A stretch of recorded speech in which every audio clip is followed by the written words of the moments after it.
तो आज देखते हैं LeetCode 70 climbing stairs. You are climbing a stair. It takes n steps to reach the top. और top तक पहुंचने के लिए या तो आप एक सीढ़ी चढ़ सकते हो या दो सीढ़ी इसकी चढ़ सकते हो. इसको मैं सीधे एक एग्जांपल के थ्रू बताता हूँ. क्वेश्चन क्या बोलना चाह रहा है. Suppose n is equal to 3 दिया मैं क्वेश्चन में. तो मेरे को ये तीसरे सीढ़ी तक पहुंचने के कितने तरीके हैं उसको एज अ आउटपुट रिटर्न करना है. अब देखते हैं कितने तरीके हैं. n is equal to 3. मैं यहाँ खड़ा हूँ. 3 तक पहुँचने के लिए मैं एक सीढ़ी चढ़ता हूँ, वापस एक सीढ़ी. ये तो ये एक तरीका हो गया. दूसरा तरीका क्या है, मैं दो सीढ़ी भी चढ़ सकता हूँ. यहाँ से सीधा इधर आ गया, फिर इधर आ गया. ये दूसरा तरीका है. इसके बाद मैं यहाँ खड़ा हूँ, मैं एक सीढ़ी चढ़ता हूँ एंड उसके बाद सीधा तीसरे पे जाता हूँ. ये तीसरा तरीका होगा. इसके अलावा और कोई तरीके हैं तीसरे सीढ़ी तक पहुँचने का? कोई तरीका नहीं है. तो ये कितने तरीके हो गए? 3. तो मेरे को आउटपुट में 3 देना है. ये देखते हो, ये टेस्ट केस में output is 3. There are 3 ways to climb to the top. एक बार में एक स्टेप, एक स्टेप, दो स्टेप, दो या एक स्टेप. अब इसे क्लियरली हम रिकर्जन के थ्रू कर सकते हैं. लेकिन आप रिकर्जन के थ्रू ये जो भी n दिया होगा, ये जो स्टेप्स है इनका एडिशन इक्वल टू n आना चाहिए ना. तो आप रिकर्जन के थ्रू ये कर सकते हो. एक बार पे n+1 करना, एक बार पे एक इनिशियल इसको 0 से इनिशलाइज कर देना. फिर एक रिकर्जन में एक स्टेटमेंट लिखना इनिशियल +1 एंड एक नीचे एक और लिखना इनिशियल +2. जब इनिशियल इक्वल टू n होगा तब मेरे को वेस करके एक वेरिएबल बनाना, उसको ++ कर देना. तो इसको रिकर्जन के थ्रू कर सकते हैं. लेकिन अगर आप इसे रिकर्जन के थ्रू अटेम्प्ट करने की कोशिश करोगे तो टाइम लिमिट एक्सीडेड हो जाएगा. तो एक बेटर अप्रोच चाहिए हमें. अब बेटर अप्रोच की बात करते हैं.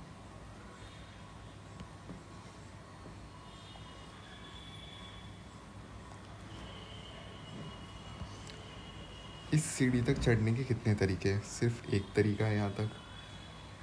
इस सीढ़ी तक चढ़ने के लिए 2 तरीके हैं. तीसरे तक चढ़ने के लिए 3 तरीके हैं. चौथे सीढ़ी तक चढ़ने के लिए कितने तरीके हम देखते हैं पहले. एक तो 1+1+1+1, या तो 1+2+1, 2+1+1, 1++2, या तो 2+2. ये कितने तरीके हो गए? 5 तरीके हो गए. ठीक है. अब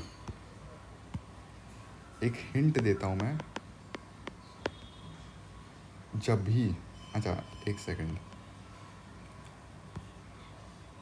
अगर मेरे को चौथे वाले पे पहुँचना है, चौथे सीढ़ी तक, तो इसके एक पीछे में क्या पॉसिबिलिटी है, क्या क्या पॉसिबिलिटीज़ है कि मैं इधर मेरे टारगेट तक पहुंचने से पहले मैं कहाँ कहाँ हो सकता हूँ.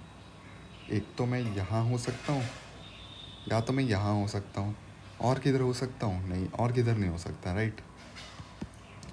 अगर मेरे को इस सीढ़ी पे पहुंचना है, ये मेरा टारगेट है 4th सीढ़ी, तो मैं कहाँ कहाँ हो सकता हूँ.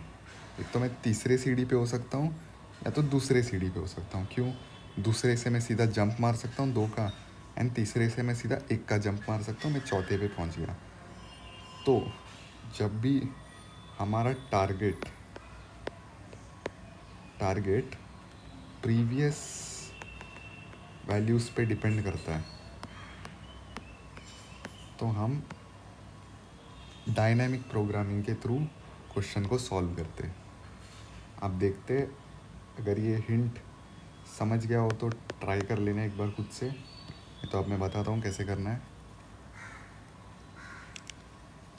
अब टारगेट मेरा पिछले दो पे कैसे डिपेंड कर रहा है वो देखते हैं। ये पहली सीढ़ी, दूसरी, तीसरी, चौथी, पांचवी, ये ग्राउंड, ठीक है। इधर पहुंचने के एक तरीके, दो तरीके, तीन तरीके, पांच तरीके। अब मैंने क्या बोला था, इस सीढ़ी तक पहुंचने के लिए, इस सीढ़ी तक पहुंचने से पहले या तो मैं यहाँ हो सकता हूँ या तो यहाँ हो सकता हूँ। तो अगर इधर तक पहुंचने के सब तरीकों को, इधर तक सब पहुंचने के सब तरीकों को मैं ऐड करूँ तो मेरे टारगेट के इक्वल ना हो जाए। देखो, यहाँ तक पहुंचने के दो तरीके, यहाँ तक पहुंचने के तीन तरीके।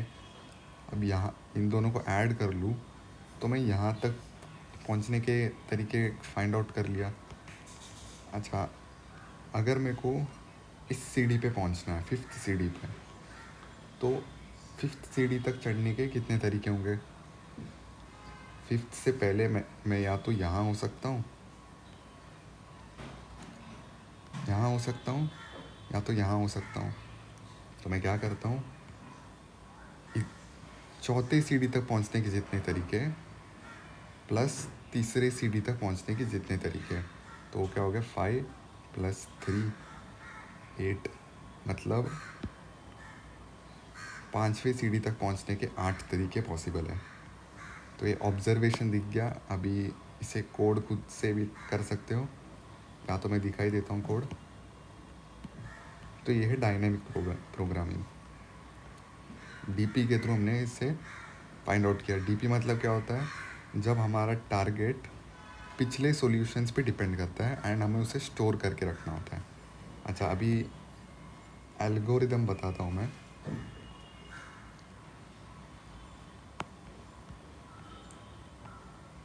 आठ तरीके, मैं एक पॉइंटर यहाँ रखूँगा और एक पॉइंटर यहाँ रखूँगा। इन दोनों को एज अ बेस केस ले लूँगा। अगर इफ़ मेरा n = 1 आ गया तो रिटर्न 1 कर दूँगा। इफ़ n = 2 आया तो रिटर्न 2 कर दूँगा। ये दो मेरे स्टार्टिंग के केस हैं। अब n सपोज 5 है, n अगर 5 है तो क्या करूँगा, मैं पॉइंटर को है ना यहाँ तक लेके जाऊँगा, चौथे सीढ़ी तक, एंड इस पॉइंटर को तीसरे सीढ़ी तक, एंड मैं रिटर्न कर दूँगा। सपोज ये i पॉइंटर है, ये j पॉइंटर है, तो रिटर्न i + j। एक पिछले सीढ़ी तक मैं ट्रैवल्स करूँगा। अब इसका कोड देखते हैं।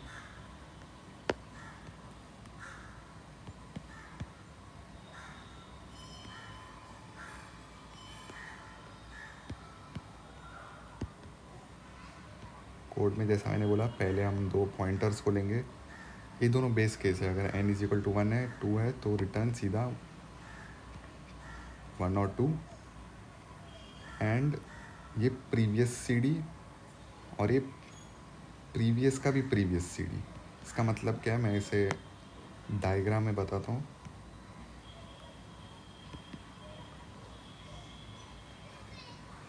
प्रीवियस पॉइंटर को मैं यहाँ रख रहा हूँ,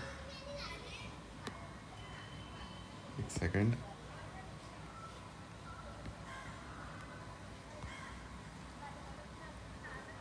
यहाँ पे प्रीवियस पॉइंटर होगा और यहाँ पे होगा प्रीवियस का भी प्रीवियस पॉइंटर।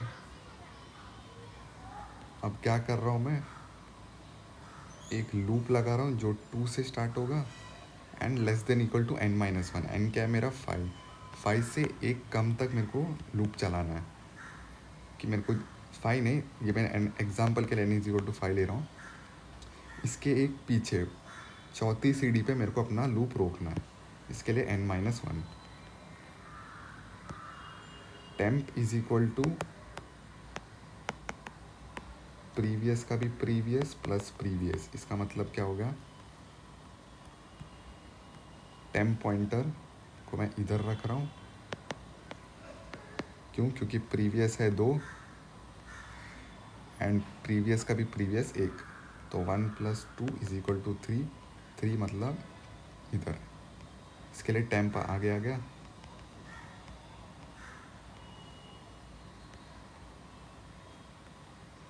फिर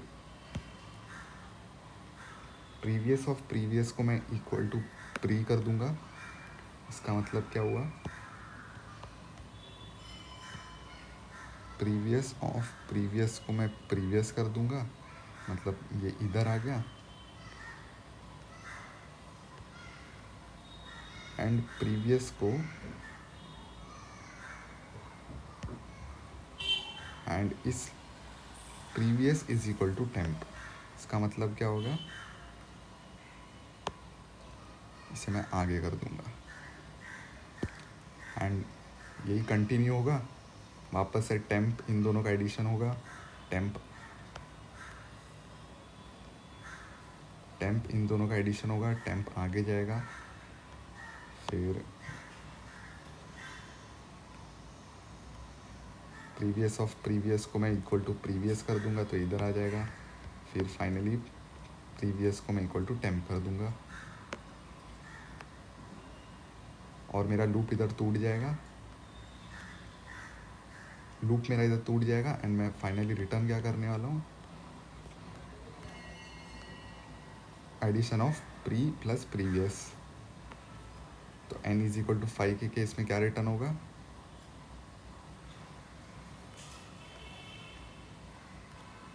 5 प्लस 3 8। मतलब 5वीं सीढ़ी तक पहुंचने के 8 तरीके हैं। इसकी टाइम कॉम्प्लेक्सिटी होगी big of n, space complexity होगी बिग ऑफ 1। इसे सॉल्व हमने कैसे किया, डायनामिक प्रोग्रामिंग के थ्रू। कोड मिल जाएगा पिन कमेंट में।